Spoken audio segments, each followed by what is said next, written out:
नमस्कार दोस्तों, एक बार आपका फिर से स्वागत है हमारे ऑनलाइन प्लेटफॉर्म पर। पिछले वीडियो में हमने टेंस की डेफिनेशन, उसके डिफरेंट पार्ट्स और उसके सबसेक्शंस की चर्चा की थी। मैंने आपको ये भी बताया था पिछले वीडियो में कि टेंस को 4 सबसेक्शंस में डिवाइड करने के पीछे रीज़न क्या है। वीडियो के एंड में मैंने हेल्पिंग वर्ब्स के बारे में चर्चा की थी और आपसे ये प्रॉमिस किया था कि मैं वो शॉर्ट ट्रिक आपको बताऊंगा जिससे टेंस का टॉपिक आपके लिए बिल्कुल इजी हो जाएगा। तो चलिए हम शुरू करते हैं हमारे इस टॉपिक को। अगेन, कोई भी वर्ब जो होती है उसको हम 2 पार्ट्स में डिवाइड करते हैं, main verb, helping verb. English language में हेल्पिंग वर्ब को 2 पार्ट्स में हम लोग डिवाइड करते हैं, प्राइमरी हेल्पिंग वर्ब्स और मॉडल्स। इंग्लिश लैंग्वेज में टोटल जो हेल्पिंग वर्ब यूज में ली जाती हैं वो ली जाती हैं 24 हेल्पिंग वर्ब्स। इसमें 13 मॉडल्स होते हैं, can, could, will, would, shall, should, may, might, must, ought to, need not, used to and dare। Total जो प्राइमरी ऑक्सिलरीज हमारी होती हैं वो होती हैं 11। Is, am, are, was, were, do, does, did, has, have, had. तो friends, आपने देखा कि जो प्राइमरी ऑक्सिलरीज होती हैं ये वो हेल्पिंग वर्ब्स हैं जिनका यूज हम टेंस में करते हैं। और कौन से टेंस में ये यूज में ली जाती हैं? प्रेजेंट और पास्ट टेंस में। इंग्लिश लैंग्वेज में जो टोटल 3 टेंसेज होते हैं उसमें 2 टेंसेज को इंग्लिश लैंग्वेज से लिया गया है और ये दोनों टेंस होते हैं प्रेजेंट या पास्ट। यदि कोई भी आपसे क्वेश्चन पुटअप करे कि इंग्लिश लैंग्वेज से कितने टेंस लिए गए हैं या इंग्लिश लैंग्वेज में कितने टेंसेज होते हैं, तो आपका आंसर होगा कि इंग्लिश लैंग्वेज में 2 टेंसेज होते हैं, प्रेजेंट एंड पास्ट। फिर आपके माइंड में एक क्वेश्चन जनरेट होगा कि हम चाइल्डहुड से ही, लोअर क्लासेस से ही 3 टेंसेस की स्टडी करते आ रहे हैं, तो जो 3rd टेंस है जो कि है हमारा फ्यूचर टेंस, तो वो 3rd टेंस हमारा किस लैंग्वेज से डेरिव हुआ? तो फ्रेंड्स, जो फ्यूचर टेंस है उसका डेरिवेशन हुआ है लैटिन लैंग्वेज से, और इस रीजन से फ्यूचर टेंस के अंदर जो हेल्पिंग वर्ब हम लोग यूज में लेते हैं, विल और शैल, वो मॉडल्स होते हैं। अब 3rd क्वेश्चन जो आपके माइंड में आएगा कि क्या रीजन है कि प्रेजेंट टेंस को और पास्ट टेंस को तो इंग्लिश में टेंस एक्सेप्ट करा जाता है, बट फ्यूचर टेंस को इंग्लिश में टेंस एक्सेप्ट नहीं किया जाता है। तो उसका एक सिंपल सा प्रोसेस है फ्रेंड्स कि किसी भी टेंस के 2 यूजेज हो सकते हैं। पहला जो यूज होता है उसको हम लोग बोलते हैं ऑर्डिनरी यूज,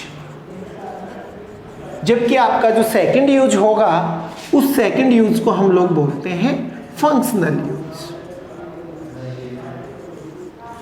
हमारे जो प्रेजेंट और पास्ट टेंस है इनके ऑर्डिनरी और फंक्शनल यूज दोनों हैं, बट हमारा जो फ्यूचर टेंस है उस टेंस का केवल फंक्शनल यूज है। उस टेंस को ऑर्डिनरी हम लोग यूज नहीं कर सकते। उसका रीजन है कि जो विल और शैल इसकी हेल्पिंग वर्ब्स हैं वो एक्चुअल में मोडल्स ऑक्सिलरीज होती हैं, और मोडल ऑक्सिलरीज का यूज हम केवल हेल्पिंग वर्ब के रूप में ही कर सकते हैं। मोडल्स कभी भी मेन वर्ब के रूप में फंक्शन नहीं करता है। चलिए दोस्तों, तो हम आगे बढ़ते हैं और हमारा जो टेंस है उसकी शुरुआत करते हैं। सबसे पहले हम जो स्टडी करेंगे वो होगा हमारा प्रेजेंट इंडेफिनिट टेंस।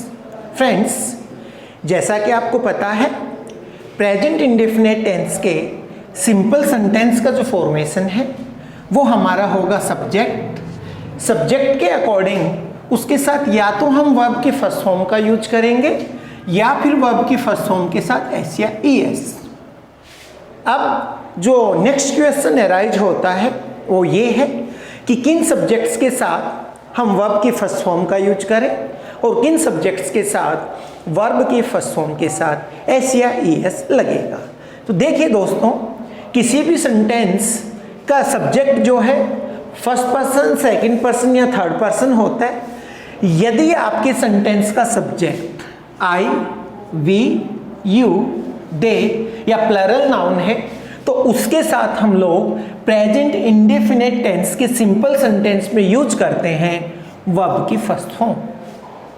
यदि आपका सब्जेक्ट है ही, सी, इट, नेम या सिंगुलर नाउन तो प्रेजेंट इंडेफिनिट टेंस के सिंपल सेंटेंस में इन सब्जेक्ट्स के साथ हम लोग यूज करेंगे वर्ब के फर्स्ट फॉर्म के साथ एस या ईएस।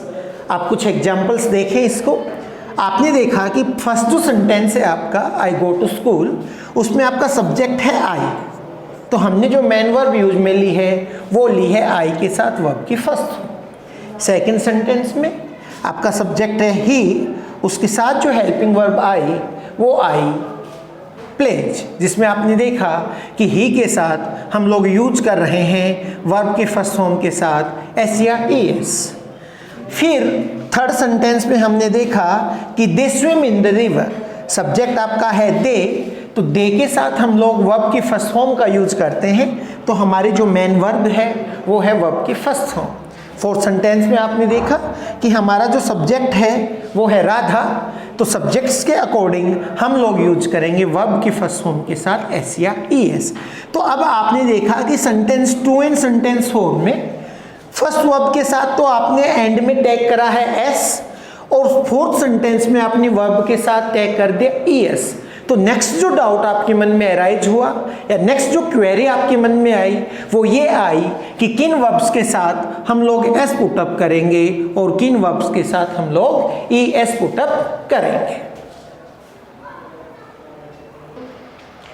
जैसा कि अभी हमने चर्चा की कि ऐसे कौन सी कंडीशंस होगी जो आपको ये क्लियर करा देगी कि किस वर्ब के एंड में आपको एस टैग करना है और किस वर्ब के एंड में आपको ई एस टैग करना है। तो फ्रेंड्स, जैसा आपको बताया कि आपके सेंटेंस का subject he, she, it, name या सिंगुलर नाउन हो और प्रेजेंट इंडेफिनिट टेंस का सिंपल सेंटेंस हो, तो वहाँ हम वर्ब की फर्स्ट फॉर्म के एंड में एस या ई एस टैग करते हैं। तो इसमें हमें ये डिस्कस करना है कि किन वर्ब्स के एंड में एस लगता है, किन वर्ब के एंड में ई एस लगता है। तो फ्रेंड्स, उसके लिए एक सिंपल सा रूल है कि यदि किसी भी वर्ब के एंड में आपको S, S H, C H, X, Z या ओ मिलता है तो उस वर्ब के एंड में अपन ई एस लगाते हैं। कंडीशन आपको पहले ही बता दी गई है कि ई एस रूल को टैग करने के लिए सब्जेक्ट आपका ही, सी, इट, नेम या सिंगुलर नाउन का होना जरूरी है। तो look at some examples. First verb है हमारी गैस, तो इसमें वर्ब के एंड में एस आया तो साथ में हमने इसके एंड में ई एस टैग कर दिया। सेकेंड एग्जाम्पल में हमारी वर्ब है फिनिश, वर्ब के एंड में एस एच आया तो हमने यहाँ पर ई एस टैग कर दिया।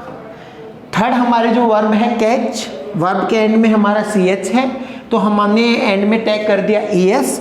फोर्थ वर्ब है हमारी गो, वर्ब के एंड में ओ आया तो हमने टैग कर दिया ई एस। तो फ्रेंड्स, ये था एक सिंपल सा रूल प्रेजेंट इंडेफिनिट टेंस के सिंपल सेंटेंस का।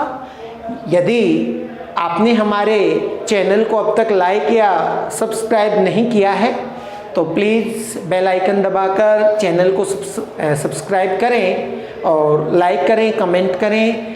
अगले वीडियो में हम लोग चर्चा करेंगे प्रेजेंट इंडेफिनिट के नेगेटिव, इंटेरोगेटिव सेंटेंस और इसके फंक्शनल और ग्रामेटिकल यूज़ के बारे में।